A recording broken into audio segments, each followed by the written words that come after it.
Good afternoon. Good afternoon, sir. Good afternoon, sir. Very good afternoon. So today's from today we'll start our material study and we'll learn how to. Okay, let's wait for I just started. So just So, can you please repeat? I cannot hear you. can you hear me now? Yes, sir. Yes, sir. Now I can. No, no. What I'm saying is let's wait for the 2 minutes. Let's others to join. Then I'll explain. Like from this week we're going to start material study.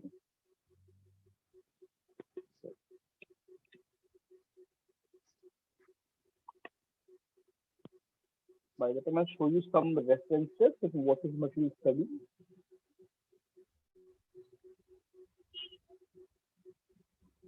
like these are material study.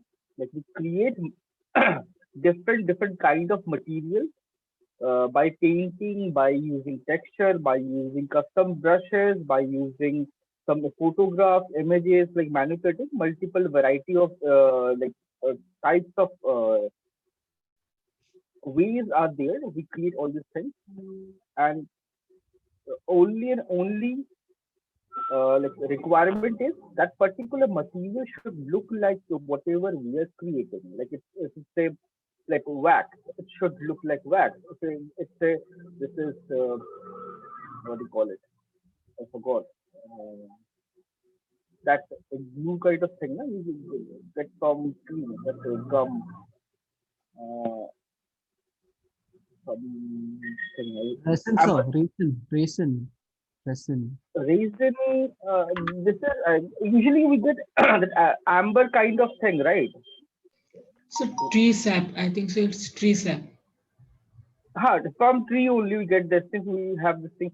So only and only like thing is requirement for this particular assignment will be whatever we're creating, it should look like that. So there are like multiple ways. It can be realistic, it can be stylized.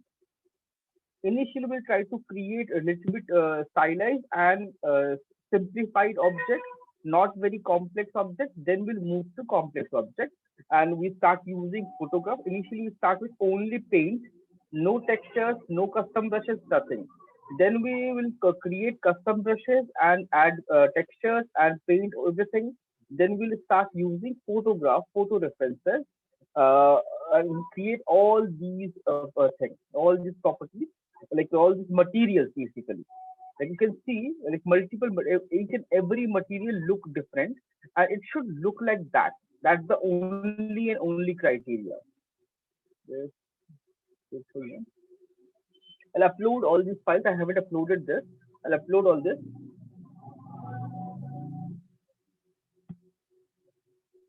Then uh,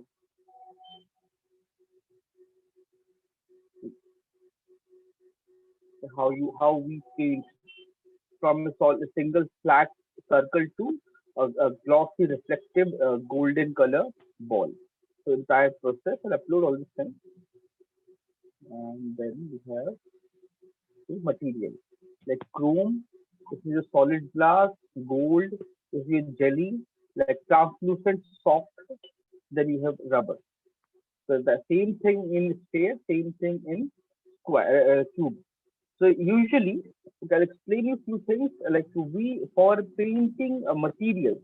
99% time we use a sphere. Reason being, sphere is if you don't have shadows, then it will look like a flat circle. That's it. If you add highlight and shadow in a proper manner, in proper direction, so it will give you the that appearance of that particular object. So that's why we use a sphere because in your cube or any other surface, you already have some defined structure. Like this is your top side, this is the left, this is the right. And all these shapes are already defined. So what happens? It becomes easy to understand. Okay, this is a surface, this is a shape.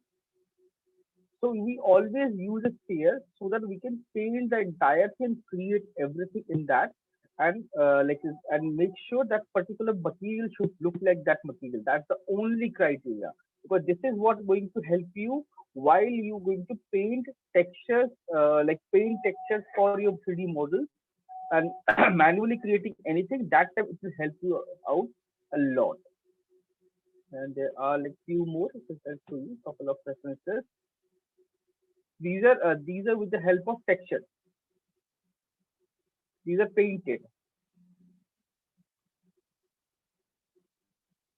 These are again painted. You can see the frosted glass, your solid glass, this is colored glass, this is like scales and all, this is wooden surface, bit stylized, this is chrome, this is some metal ball, this is lava, this is your rocks and all. You can see like all these stuff, like lots of variations, lots of styles are there. So it's, imagination is the only limit. Like whatever you can imagine, you can paint it within a sphere. Only thing is, like if you use a sphere, it can create this thing as a bag, leather bag. Then there's a crystal, leaf, hair, fur, all those things. So see, like use a sphere and create everything wrapped around it. You can see there's a coconut, there's a cherry, there's a woolen ball, there's a donut. So there's no limit what you can create. Only thing you see, there's a they created this particular reference. There's the disco ball. It looks like a reflective disco ball. It should. That's the only criteria. It should look like that. A Pokemon ball.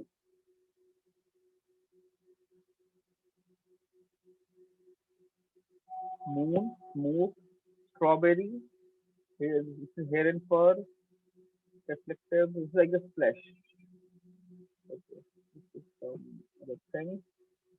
There are like few more references.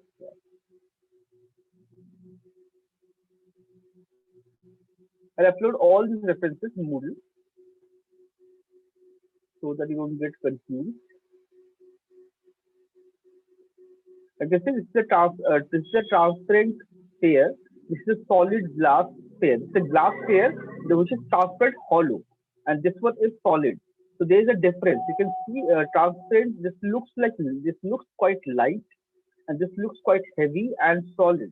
So those, whenever we painting, things should be like without explaining those things to anyone, it should look like that.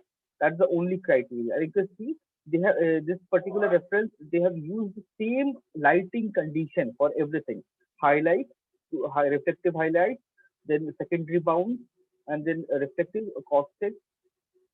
Then you use the same highlight, same direction highlight. You're also going to use the same thing. You have opened it. Okay, few more. So this is a cube. Then we have, see, these are painted, stylized.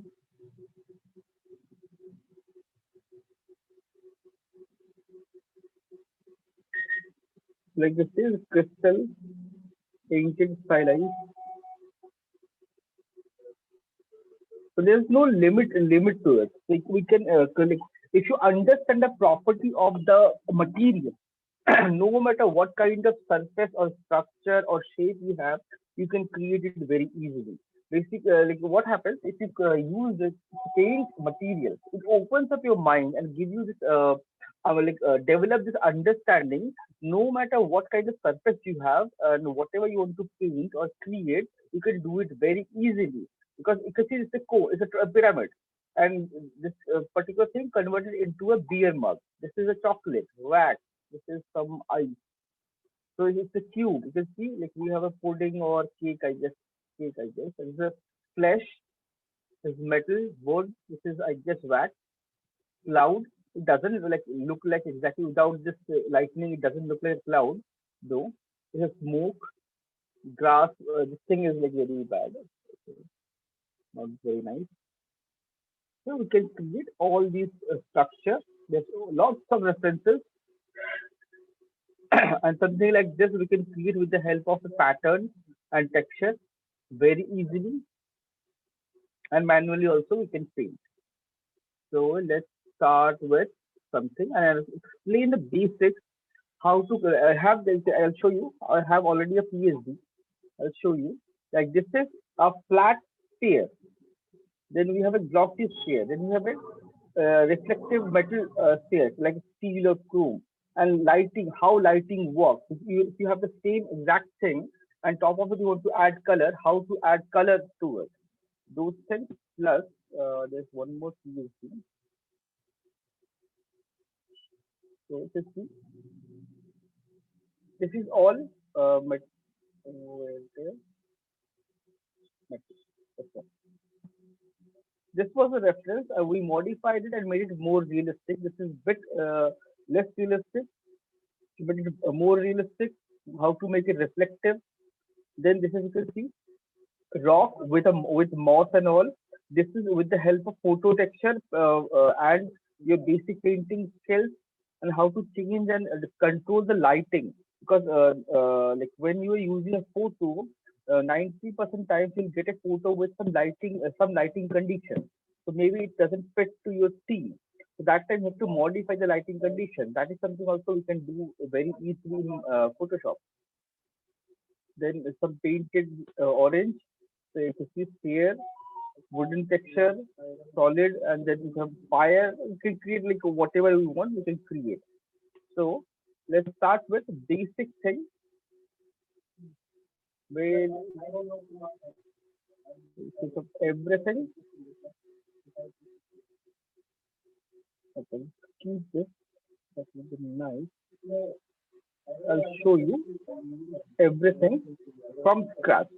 So first thing first, I took a background. Okay, take a new Photoshop file. So I took a Photoshop file with 1024 by 1024 pixels. 1024, 1024 pixels, 72 resolution. It should be 72. Anything you are doing for digital media, digital like computer, screen, mobile, anything for digital media, it should be 72 ppi pixel per inch. If it's for printing, it should be at least 300 and more above for PLA. That's DPI, dots per inch. So DPI is dots per inch, PPI is pixel per inch. So with that, we modify this thing, and based on our requirement, we create all these things. You can see we have presets also for print, photo, and art, illustration, web, mobile. All the presets also you can go and choose from any of them. Anyways, we will use a recent 1024 by 1024 72 ppi pixels per inch. Create new. So it's a new blank PSG file. It's a white background. By default, it's white.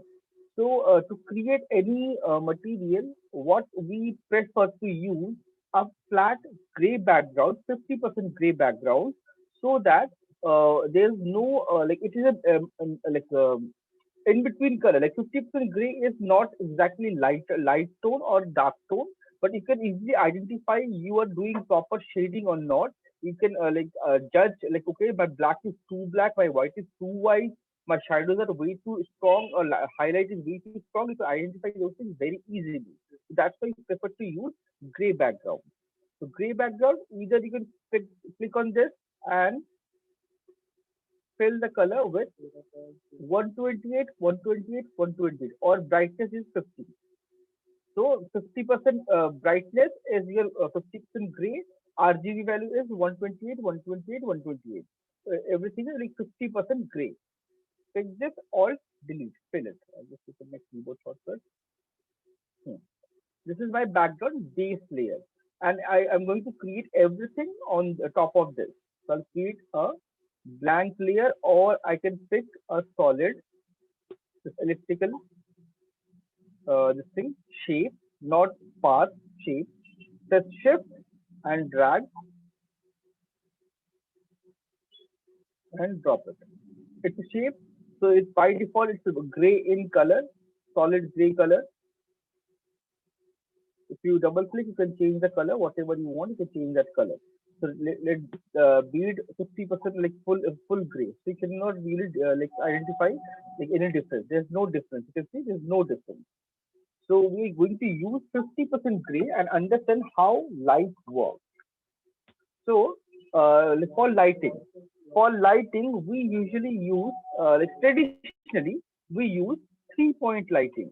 Do any of you know what is 3-point lighting?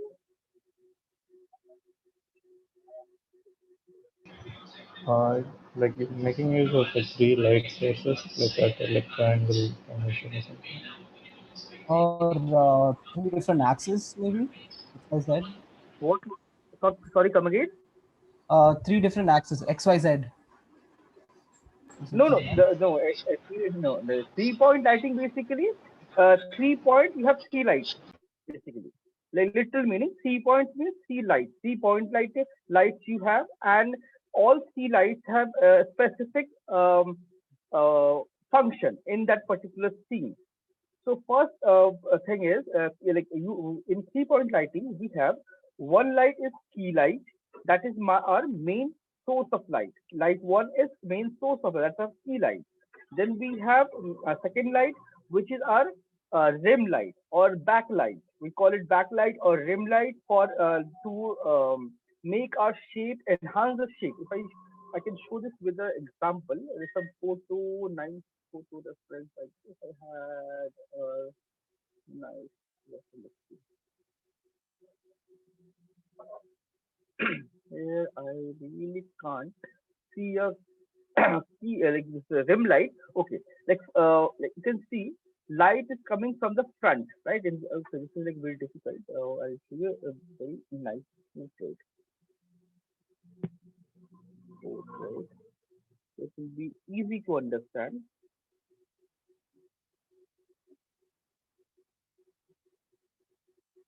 Okay, let's see.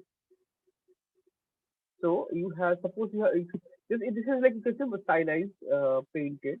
So here, or maybe this photo. So you can see in this particular portrait, light is coming from left to right, from this direction, from right, sorry, right, from right to left, right to left. So my main prominent light is coming from right side. So that's my key light. That's my main source of light. That is basically illuminating the entire scene. Then we have it rim light. You can see the small reflection here. So this is basically a rim light, just to enhance the silhouette our image, silhouette of our maybe portrait, body, or maybe whatever we're painting, based on painting or photographing. For that, enhancing that silhouette, it's basically rim light. Then, if you can see, a light is coming from this direction, and there's a light. So this part is dark, and it should be dark because it's casting shadow, but this is not that dark. It's a little bit, you can see all the edges and each and every detail. Reason, there is one more light called fill light. That light basically fills this dark side, dark area, just to make sure everything is visible. It just to fill the area with little bit of light, just to make sure everything is visible. In this photo, it's quite evident. You can see a rim light very clearly. There's a reflector is working as a rim light. Like it can be a light, it can be a reflector, it can be any other third part, any ground, or some wall or something, bouncing back light, because light, light bounce back, travels all the direction until like till the time it's like fused with this thing. So we have this bounce light. This is your dim light. This is my key light, main source of light, and this section also visible, right? So this part having a fill light. So one, two, three. This is basically traditionally, if you go for any photography or any lighting course or lighting understand, you want to understand. This is the basics. Everybody will explain you, like lighting, like to make anything look good, you need to have at least three lights, and you have to use the 3-point lighting. This is what called 3-point lighting. You have a key light, one rim light, one fill light. These three light, and adjust all this thing, rotate and place around it, and create all this highlight and shadow. So I'll show this thing, demonstrate. So I'll create on this. This you can see exact same color, no difference. So I'll press Alt and clip into this. So for fill light, it's white and it's quite prominent. Suppose my direction is right to left. I'll pick B brush, increase the brush size, and I'll use a very soft brush. And this, if this is my direction, And whenever you want to like blend or like smooth highlight or blend everything, and you need to have a like very soft blending, use a bigger brush, and if you can see, it's creating this really big part of this thing, dot. So I can reduce the intensity to 50%. Press 5 from your keyboard, 5 numeric 5. It will reduce the intensity of the brush. You can see it becomes 50%. 0 is for 100%. If you press twice 0, it will become 0. 1 for 10, 2 for 20, 3 for 30, 9 for 90. Like respective in between, like same you have to fill. So I just fill all this thing. So this is my key light. And this is I can see it's way too prominent. If I want to like reduce it, I can simply delete D. Fill light is key light is basically main source of light. So I add it should be like more prominent. So I added this. This part is not visible.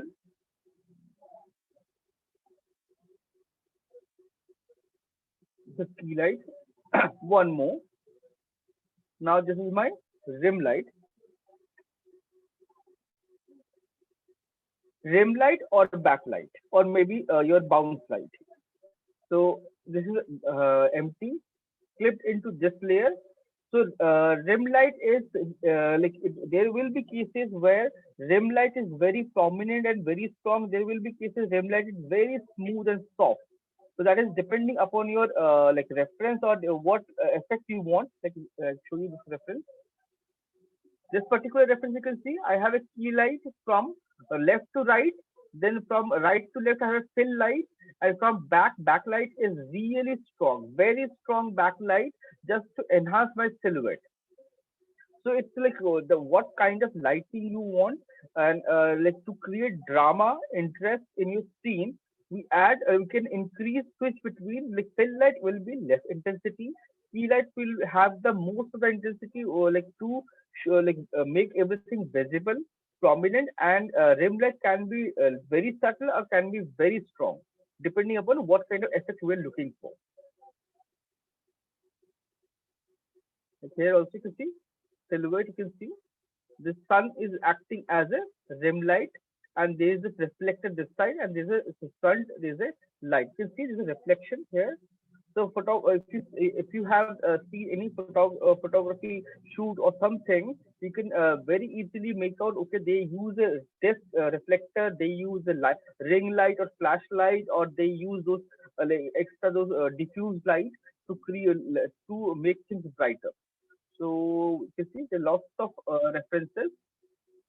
So now we have a rim light. Rim light can be very strong or can be very subtle. So I can make it slightly subtle. And rim light usually like it's not always, but most of the time it's exactly the opposite direction of the key light, just to compensate, just to balance it out. So you can see if I don't keep this side so completely blends into the background. If I add this very slight intensity, so you can see this particular area is prominently visible now, and you can make out this is a perfect circle very easily. Now we need to have a fill light. Fill light. And fill light will have a very low intensity, maybe 20%. I just press 2, and okay, I don't want this softness. Just fill this area slightly. So basically filling this section and this thing. So this is like by default. If you remove this rim light, it starts looking like a flat circle. If you add this, it looks like little bit of slight volume is there, but it still looks like a circle only. It doesn't look like a sphere. Sphere is a 3D object. and it looks like it should look the point of creating material, doing material studies, our material should look 3D. It should have a volume. So right now it doesn't look like this. So what I'll do, so I'll show how to create. For that, I have to change my position of light. So I'll just show the position of my light. Hmm. My key light is here. Okay, 0. My key light is here from this direction. My rim light is from back, slightly advancing, and fill light like from front and filling this area. So what I have to do is I have to change the position of my light, like rotate the angle. Like the key light can be here, fill light can be here. I have to change the position of my key light slightly forward so that I have a slightly darker edge in the this corner as well. Slightly, maybe 20%, 30% darker, so that it looks like a sphere. So I'll just change the lighting. Okay, delete. I'll keep this, I'll keep fill light, and I'll change the key light only. So if the light is coming from this direction,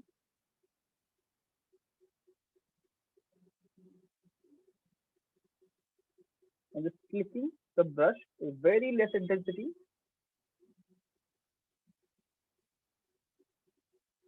So you can see now the main highlighted part is this section. I have a subtle with this rim light plus this fill light. Very subtle. This is my key light. If it's a, like suppose if it's a metal or something very reflective base, I'll create a very strong light like this and change the background, make the background slightly darker because metal have very high contrast reflection and high contrast shadow. So if it's a metallic thing, the base I'll make it darker and add all these reflections and make them bit stronger. This thing I can feel really light. Control J, fill in. So Control J. So I just tripled the rim light. One thing, 1, 2, 3. So I can just merge rim light. I made it bit stronger. So I get this nice strong highlight and blend it nicely. If it's that strong, it should blend because light usually bounce. And how our surface reacts, that is also matters because the more reflective our surface, that means our surface is very smooth. If our surface is matte, that means our surface is rough. So all these terms you will learn when you start texturing and modeling. That time you will learn. We create a map which is called roughness, and we create a map which is called smoothness. So or maybe gloss. Like all those different maps are there. We create. So those are based on the property of that particular surface. Like right, suppose you have a surface here, perfectly straight and very clean, smooth surface. So what will happen? Light from coming from this direction, it will bounce back directly. So it will create a very sharp, strong highlight.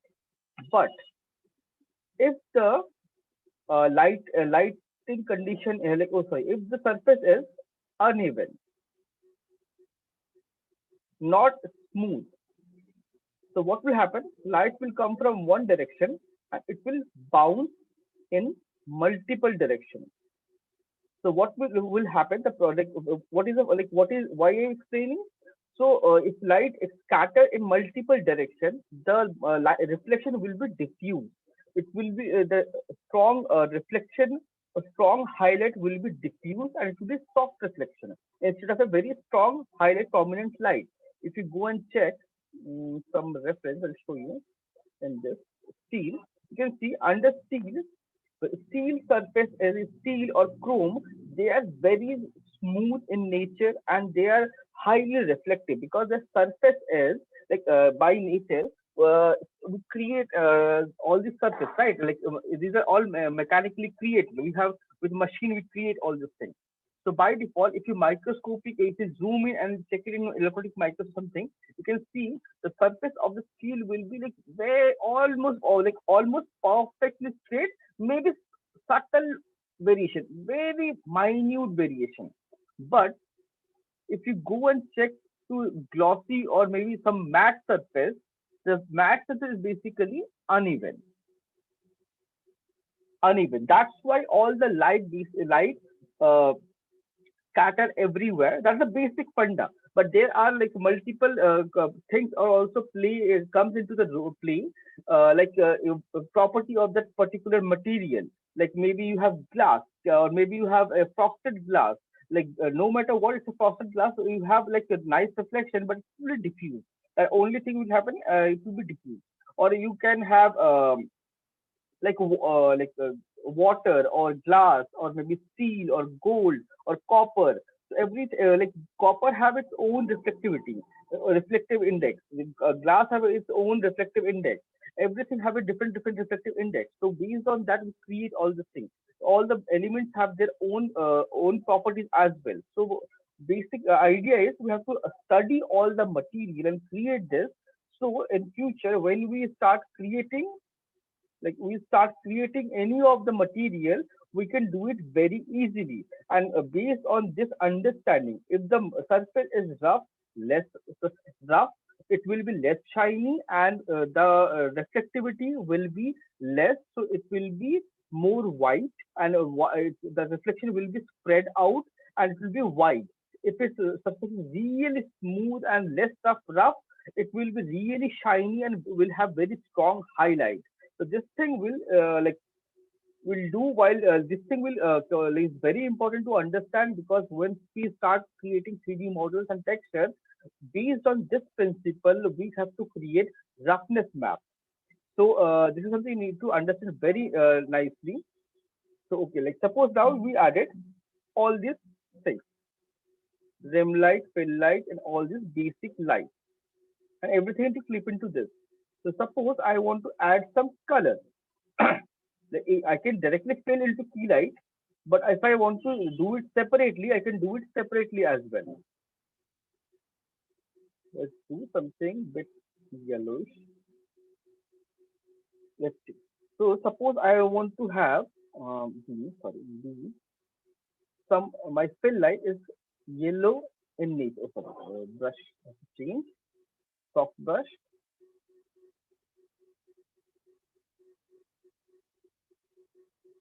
I can fill it in directly and change this to cream.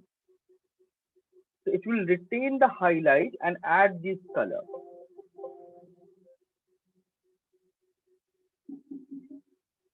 And if I make it really strong, it will increase the intensity of the color and plus the highlight.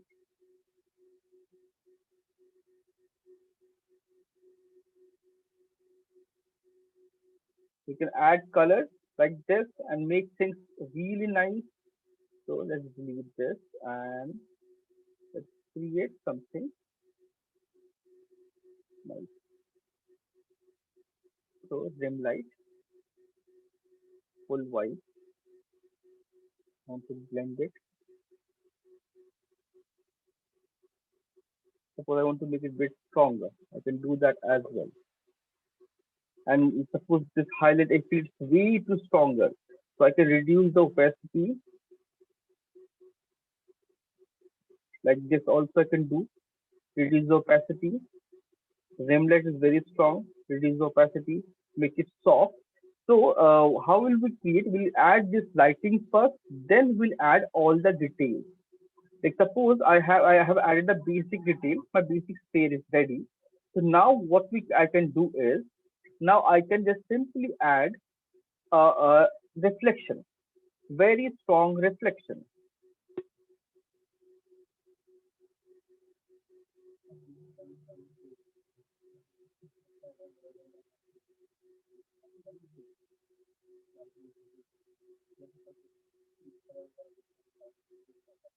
Very strong reflection, two dots, maybe two source of light, maybe a window, maybe a reflected back, some light from floor or something.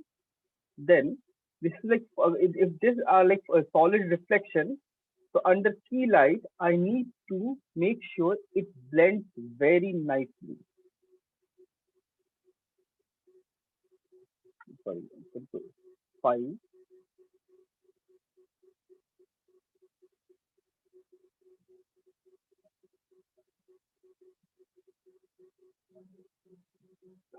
And this blends everything nicely, reduce intensity, add this reflection. Then whenever like if the object is shinier, really shiny, the base color will go dark, or you have to add a shadow layer separately. Like this is my base, so D. So you have to make sure the base becomes darker. If the reflection is stronger, there will be stronger shadows.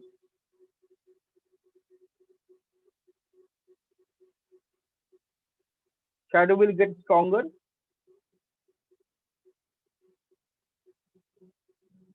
If I reduce the reflection, amount of reflection, shadow will also reduce. So it's directly proportionate. So delete this and delete this and delete this. So basic, we create a flat, a gray, this thing. And if I want, I can make it kind of matte, not very glossy. If I can make this thing.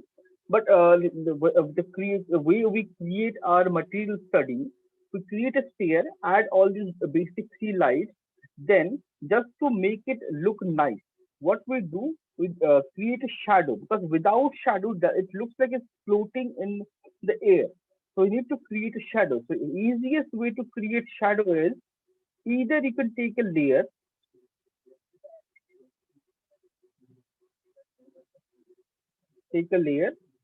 and paint it like this.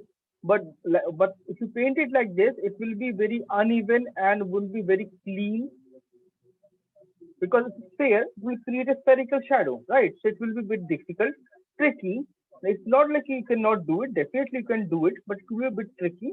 Easiest way is duplicate, Control J, duplicate the base, select the first layer, Control T, shift and drag, and based on the lighting source is this direction, that the shadow will be at the back, align, and if this direction, so you have to reduce the direction, this depth, slightly increase the volume, enter. So instantly you can see you get this nice shadow.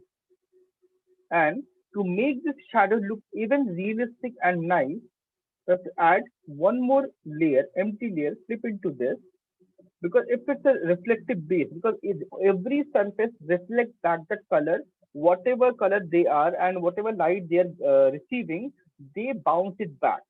So this gray color I have to add slightly at the base. This front part will be full dark. Front part will be full dark. I'll just double click and fill it black.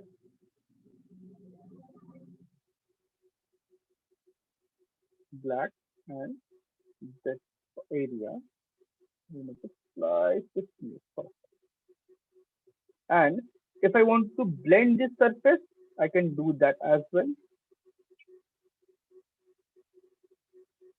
Just pick the background color and fill it.